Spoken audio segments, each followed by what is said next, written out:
so carried.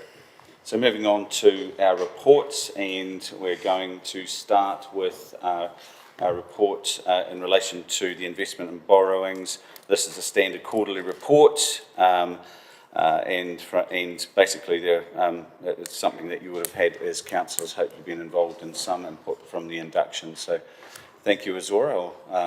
Without any further ado, ask you to present that. Thank you and good afternoon. It's my pleasure to report on the quarterly council investments and borrowings. I guess we continue to have a close eye on the interest rates fluctuations, and we have continued on a really good basis to make some profits in our swaps, as you can read. I just want to update in terms of the financial strategy. We have now remained within the 2.1, and we continue on 146 for the end of the quarter. Our total debt is at the end of the quarter 179.5 mil, and we've got the net debt at 149 mil. In terms of the continuous investments, we are at 31 mil. I do want to note that the November projections are that we will use up some more of those fundings as the capital expenditure program increases. And also we continue to have the weighted average cost of funds at a really good rate as well. So basically we are 70% roughly on fixed term, which is really good in terms of where we're progressing. I just want to note one minor note on the report. It's 71 million is the total interest rate swaps, and this is 0.8 of the report. So it currently reads as 81 mil, but just want to note that it's 71 mil for the quarter. And happy to take any questions. Thank you. Thank you, Azora, and I put it to the floor open for any questions. I look to my left. Yeah, Azora, look, I'm just looking at the graph on page 1 showing our interest rate and our borrowings forecast debt. It used to have a flat line. Now it's got this line that's heading up to 300 million. Page 12, is it?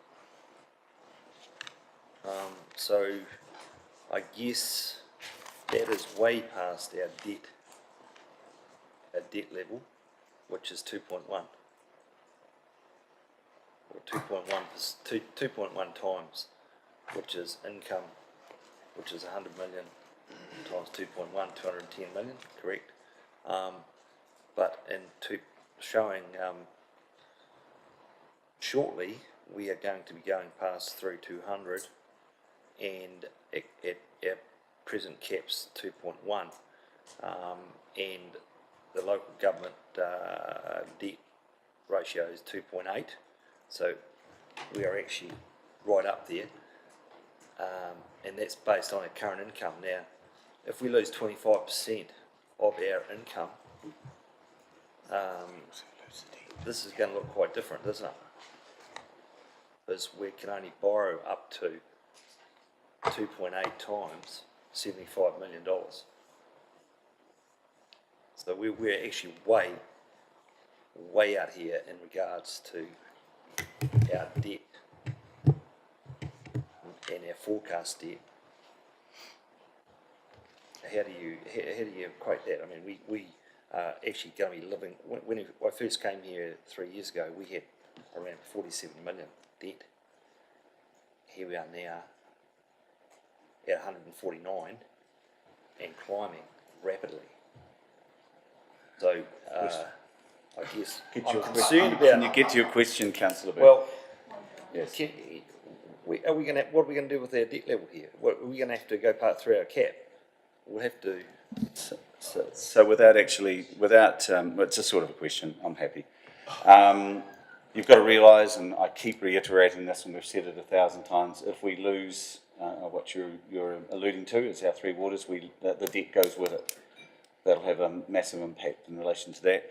I'd like to draw your attention to the fact that I've never seen you anything other than be positive and agree to many of these projects that we're doing, which obviously accumulate to where you're going. But I'll pass over to Azora for comments in relation to that, unless...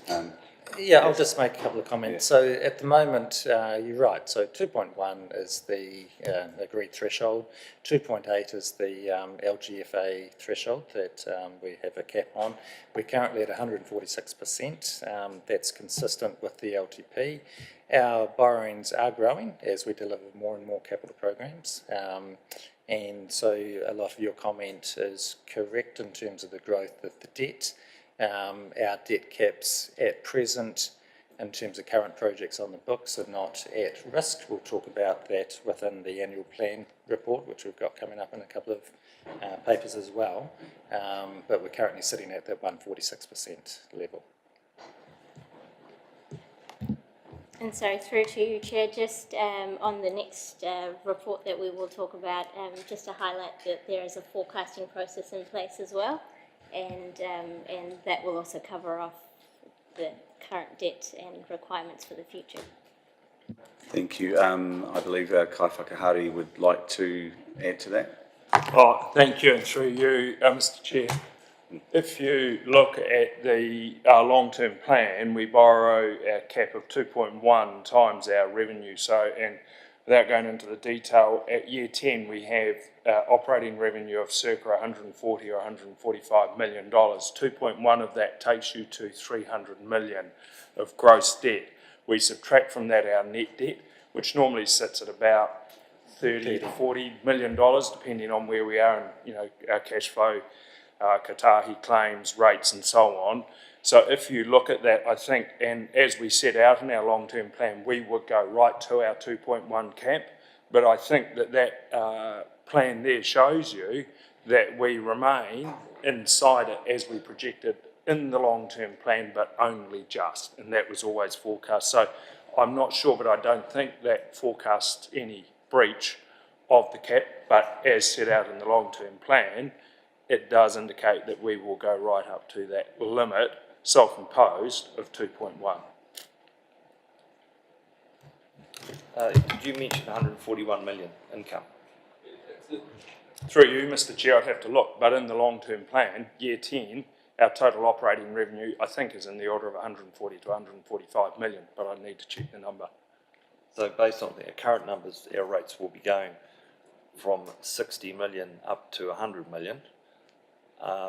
And that would obviously need to include the fact the potential loss of 25% of our income, which is actually something we should be considering right now, because there's a lot on the go, a lot of projects, and there's no point having a whole lot of stuff here when potentially it's not going to happen.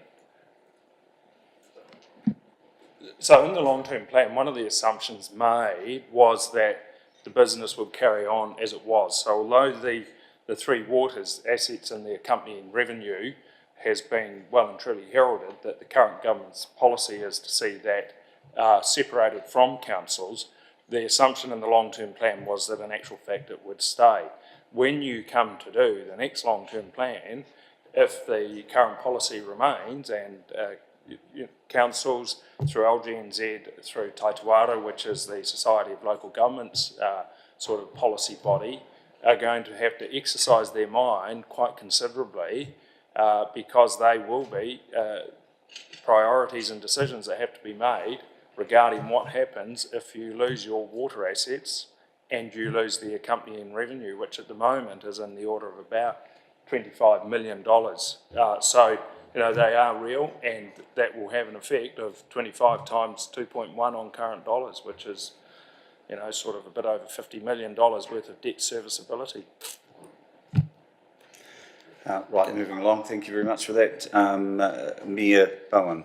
Sorry, could I just make a comment? We have discussed this, and not all councils will be the same, but relative to the infrastructure that's associated with Three Waters, our debt aligned to it, and also the income, it actually fits within buckets that align. So if that is to move, it will have less of an effect, I believe, on us than some other councils where they might have a higher level of debt associated with one part of their business or organisation, whereas we are actually relatively aligned.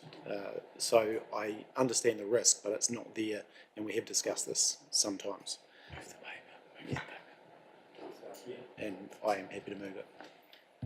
Okay, we have a mover for the paper. Do we have any further discussion? Councillor Parker, seconded. Any further discussion in relation to that? All those in favour? Against? So carried. Thank you. Moving to 6.2 on page 18. Bear with me. Thank you, and this is a quarterly report on the financial performance as at end of September. Again, a very strong balance sheet, and the results remain well within the forecasted measures and the KPIs as well. And I just want to highlight again just a minor change in point 5. The overall, as a result of the interest rate swaps, the P&L surplus is actually 1.2 mil compared to 62,000. That's on the report, as per the attached notes. And also the favourable variance is 1.2 mil for the quarter ended 30th of September. Just to mention also that we're tracking slightly lower in expenses and also higher in revenue, and that leaves us approximately 25% of the yearly budget. So that's well within the trackability of the forecast. Also want to mention that the forecast for the quarter will be commencing in the next month, and this is in line with the next report that's coming, which is the annual plan projections that will follow further. So there will be a number of updates that will come through and presented at the next quarter, obviously in line with all of the changes to interest rates as well as inflation that we'll talk about shortly in the next report. And just in terms of the capital expenses and spend, we are tracking lower than forecasted for the first quarter. However, noting back to my comment earlier on the borrowings, we remain on track and investing those borrowings back into the term deposits and to ensure that we're ready for the higher spend that's projected for the last quarter. And happy to take any questions. I've just got a couple of comments, just following on from Azura's point. I think one of the key things that we do, sort of the first 3 months, we report actual against budget. Then after that, there's a whole lot of timing differences. So when you read through a lot of the analysis here, there's timing differences in terms of when funding was expected to be received and when it's actually received. So what we do is a detailed forecast, and going forward, we actually report against the budget, but also the forecast becomes much more a number that we're tracking towards, because it takes into account all those things in terms of timing variances which have moved. So I think it is worth taking into account that next couple of months will be going against forecast as well. Thank you. Questions, Councillor Pai? Thank you. I just wondered if you could help me understand what's going on in waste minimisation. When I had a look at the figures, it appears that the fees are down kind of circa 200,000, and 100,000 of that is releases, which is due to the change of contract, and will that continue on for the rest of the year? In addition to that, our expenses are up around 500,000, which to me is a difference in waste minimisation of about 721,000, which if that carries on for the rest of the year, does that mean that we're going to be out by 3 million by the end of the year, or is there something else going on in there that I haven't understood? And also the capital is quite down as favourable at the moment, so just wonder if you could explain some of that to me, please. Yeah, so there is a difference in the waste minimisation, mainly due to the change in the contractors, and therefore when the budgets were prepared, the entire amounts weren't correctly allocated between them. So in the next forecast, the intention is for that to be updated as part of the update. In terms of the, so there's a couple of key components driving that. Obviously the carbon credits, which were going for auction in December. And so once those results come out, we will be able to better reflect it. So the below unfavourable variances really is a timing difference, because those will be applied after the auctions and the actuals come through, and then that will be through to the area. In terms of the revenue component, there is a difference currently that the waste minimisation team is working through, and that's to do with the fees. I don't know whether Andrew Dixon might want to comment any further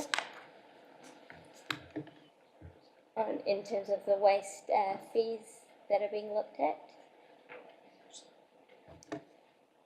I think the key here is there's been a change in contract, and so the way that we now run waste minimisation is very different from what it was in the long-term plan. So we've assumed a certain structure, and so that has changed. Some of the numbers coming through are, I guess, timing differences in terms of how they've changed. There is, I believe, an issue with the revenue number in terms of one aspect of that I don't think is going to be received, but Andrew might have some further information on that. If I may, Mr Chair, I guess my main concern is, and it will be interesting when we see that update in the next report, is that if this continues, we're going to have quite a major problem in this area. And I guess that's the benefit of the forecast, so we can take into account new information and what we think is going to happen in the next 9 months of this year. Great. Yep. Awesome. Thank you, Councillor Pye. Any further questions, Councillor Booth? Yeah, Karen. Azora, your budget numbers in there where we had a 1.2 surplus, but then it came down to 886,000. Does that include your depreciation? Is that worked in? Is that included in there, as in your allowance for depreciation? Yes, the surplus, you mean if it includes depreciation? Well, we accumulate roughly 15% depreciation on our. Yes, correct. Okay, so I assume out of that 26 million, the total expenses in there, 25 million, includes the proportion of depreciation that should be applied. So the total surplus does include depreciation? Yeah, the total Yes, it depreciation does, yeah. costs of $6 million, $6.3 million after the 3 months. So yes, it does include depreciation. Okay, and I guess the other question was just around the bins. Do we no longer own the bins? Did they go across in the contract? No, we still own the bins, yeah, and they are. We don't get an income from them. Well, we get income through the rates of the actual collection of them, yeah. And if people want new bins, they have to pay for those. So yeah, and we are depreciating those bins as well. But a lot of the bins have actually gone beyond the original expected useful life. So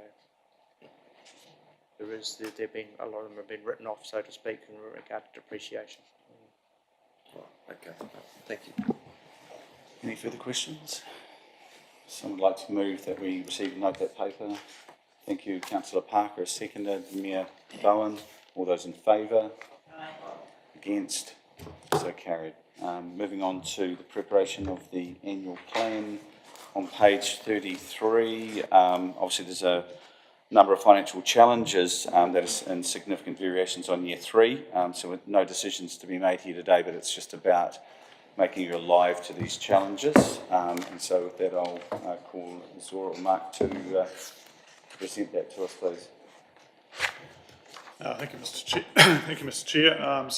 As the Chair identified, I guess the purpose of this report is to give you a bit of a heads up about the preparation requirements and potential impacts for the annual plan 23-24. So those recommendations focus around the requirements and the overall timetable, our base assumptions that we have identified at this point, and the potential changes and variations that might apply to this plan and the impact of those on for year 3 of the long-term plan. So it's largely an exercise based on exceptions to the relevant year. It's not an opportunity to relitigate the long-term plan. But in terms of the LGA, if there are significant or material issues that come out, there are some requirements that we're required to work through for the consultation purposes. So The plan does, the report does identify the assumptions. You'll note that one of those is in relation to the Bearl adjusters. So the Bearl adjusters are given to us every year and essentially, I guess, set out the impact of inflation. And they have changed from what was originally forecast. And there's also a number of potentially significant variations that have been outlined in section 13. And obviously, as you work through the process, then we will get an understanding of how that impacts on the plan as itself. So in terms of what we're seeing at the moment, those combined in terms of the whole process, we do think that it is likely to lead to a need for consultation under the LGA when we get to that point, depending, I guess, on the decisions that you work through once we start going through the process. I'll pass on to Azora to make any comment. Thanks, Mark. I think Mark's covered the high level quite well. I just want to point out that if we were to continue with the entire work program as it stands in the LTP, including the inflation's high level modelling indicates that we will be sort of at the 2.7 limit. So the headroom over the 10-year period will be quite close to the, I guess, the LGFA limit. And also we've mentioned in there the current situation would look around 7.5 to 8.5, and that is given that we include everything, carry on, and then also add all of the bill factors provided at this point in time. Therefore, as Mark pointed out, most likely we'll be reviewing it in quite a lot of detail and then coming back with some options on what might need delaying and so on and so forth. Excellent. So we have some questions. Councillor Piddington. Yeah, look, I'm just really concerned on point 22 and 23, really.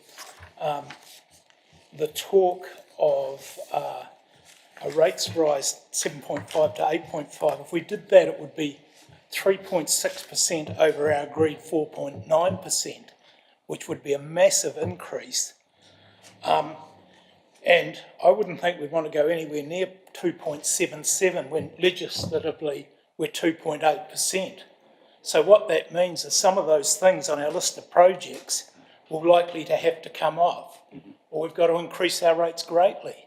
So I think we need to have some real rigorous discussions about those things on the list above, because if they all add up to a 3.6% rate increase and lifting our debt level, because if we get to 2.77, it gives us no flexibility going forward, does it?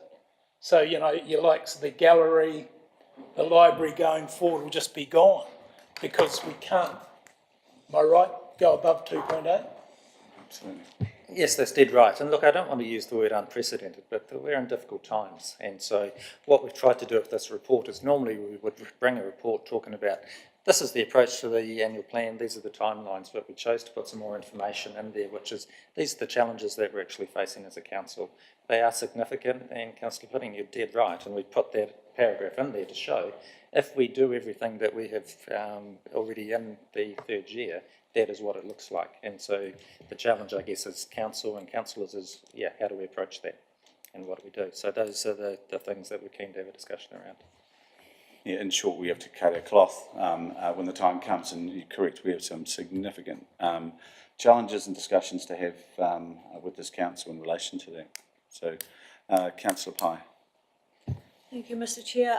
This kind of does go back a little bit to what Councillor Booth was alluding to, but especially as a new councillor, when we're being asked to approve a lot of this work, especially my understanding is around the theatre and that in December, and consider this long-term plan, is it possible to do some modelling of what it will look like without the three waters? Because I feel that that will make quite a significant, you know, it's a significant piece of information that we need when making these decisions, because the future, we could make this decision and then the future could look very different in a hurry, and I would like to have some guidance on what that future might look like when we make the decision. Yes, pass to you. Thank you, through you, Mr. Chair, and that's really the sort of the ultimate question about what it looks like. So the modelling we could do would be very, very high level, very high level. It would be, you would be able to drive a bus through it, I'll put that now, because we can take out, we've got 25 million of revenue, roughly. I'm looking at Mr. Dixon here, we have sort of in the order of 600 million of assets, roughly, give or take. Then the key question is what debt will accompany the transfer of those assets, and that's until we see the legislation and we understand and we work it through. That really, I think, and I'm looking at my colleagues here, I think that really is the issue. Now, we could do some nominal, very high level, but boy, it would be something that would have to be heavily caveated, because we have no idea. Now, we are advised that debt will travel with the assets, and we have some ability to identify it, but of course we have to persuade the new entities that they should be taking it on, and that's where, until we see the legislation, we're not sure. But I'm looking here, we could give it a go, but I think as those of us in finance would be really concerned about the caveats of it, because it's really, I think, the debt, what it does to overhead in terms of our absorption of overhead costings. Could I confer with my colleagues about what could be done, but it would be high level and macro. I don't know, Jason may want to talk. It would be challenging and problematic. Yes, it is challenging. Look, one of the things we're going to do over the next couple of months is, as staff work through the drivers, where the cost pressures are, and so we'll build the full model. Then in February we'll have workshops with councillors where we spend more time than a 10-minute report discussing what all the key things are. And so the intent of that workshop in February is almost to be able to go, what if we have one of this and one of this and one of this, and what does it do to our debt, to our rates and those things, so councillors can engage in making some decisions with information and models around that. So that's the purpose of coming back in February with some of that information.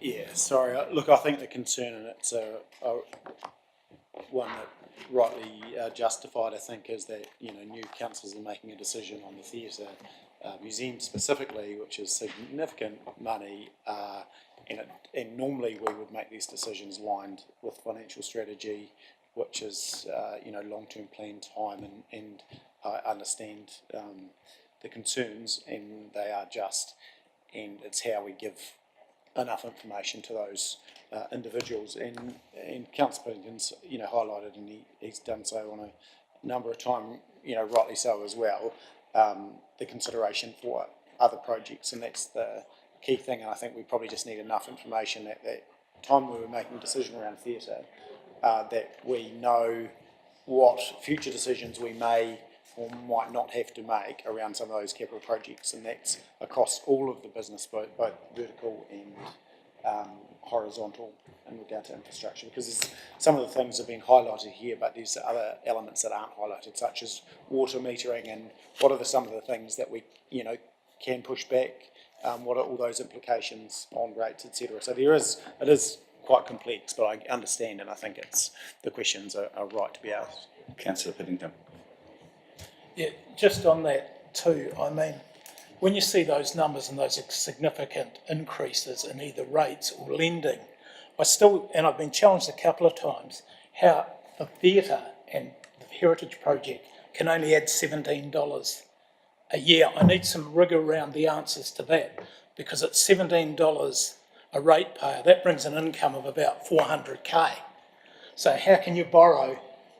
What's the number we're borrowing back to end up at $17? Because to me, at 10%, it's 4 million. So it's 8 million there. So not here and now, but we need some real rigour around those numbers before we make decisions whether we spend 30, 40 or 60 million. And right now, I don't think we've got it. I don't expect the numbers now. No, and that's completely fine. So Azura and I are working on a model which is able to be really clearly understood and articulated, which responds to that particular question. Because I think councillors need to understand that very clearly in order to understand and therefore make decisions. So that has been worked on, not here and now, but yeah. Awesome. Thank you very much, Councillor Piddington. Thanks, Jason. Yes, back to you then. Through you, Mr Chair, can I just ask what, to Councillor Pye's question, which is an excellent question because it's something we're grappling with, is the sort of the permutations that we could run and the options. But I think, if I'm correct, at a very broad level, it will be the level of debt that gets transferred with the assets that will be significant in terms of our ability to what we can fund going forward. And that's really the unknown part at this point. And as I understand, from what I know, there will be plenty of other complications around overhead and so on, but that will be a material number, and I think it's for us to try and do some options, but it would be very high level. I think it's just confirmation of the fact that that debt associated with those assets is lined up to the income and is it relative to the rest of the organisation's debt and income, and I don't know, it might not be as bad as we think. So I would imagine we've got quite a lot of debt in Three Waters infrastructure at this moment in time because of Parramatta Pipeline and other things, but I guess it would be of benefit to know exactly where we sit. And it's a moving feast in terms of what the government's tinkering with already and talking about issuing shares and all that sort of thing. Where do they fit on our bottom line and all that, how that fits and things like that. But we'll just need as high level as possible, and it's a very good question because these, as I started out saying, there are some significant challenges there. We need to be alive to them, and we've got some big discussions ahead of us. Councillor Booth. Chief Executive, you alluded to the 600 million assets. Really, that doesn't mean anything. It's actually the income that dictates what debt, what you can do. So I guess in previous discussions we've had, and Andrew can correct me if I'm wrong, but he suggested our debt in Three Waters was around 60 million. So we're 150, so there's 90 million balance left over. So just a rough number now. We've gone, when I first came here, we were around 50 million, we're up to 150, 100 million. So what have we actually, the majority of that 100 million that debt we've taken on in the last 3 years, if you put that into 3 or 4 bunch or groups, whereabouts has it gone? Look, these are all searching questions, but and like I'd like to reiterate here now, some of these, sometimes they do pop up and everything, but these are questions, I think, all of them, and we've asked some very, very good questions here, and that's another one as well. We note it, we put it in here, and we want that back as soon as possible in relation to actually having some time and effort to answer these things appropriately. Are you happy with that, Councillor Booth? Well, I'd like to see a counter budget based around loss, and that's a bottom line. We need to know that. ASAP. Next time we come back to this. Thank you. To this. Councillor Booth, thank you. Sorry, one final. I would like to challenge the governance team here though today that you need to be over these things. If you're not sure of what $100 million worth of debt that you've just been signing off with budgets for the last 3 years, I do question why you're even around the table. I don't know if you actually do, Nigel. Okay, thank you very much. It's a hell of a lot of money, and it's the first time I've seen that graph go like that. It's always been flat. Okay, thank you very much. Do we have any further discussion? I think again, this was about giving you some sort of idea of the challenges and what have you. I think with that, I'll move it. Someone like to second it? Councillor Pye, all those in favour? Against? So carried. So there's no other business of minor or a major nature, and so I will call the meeting to a finish at 7 minutes past 1. Thank you very much.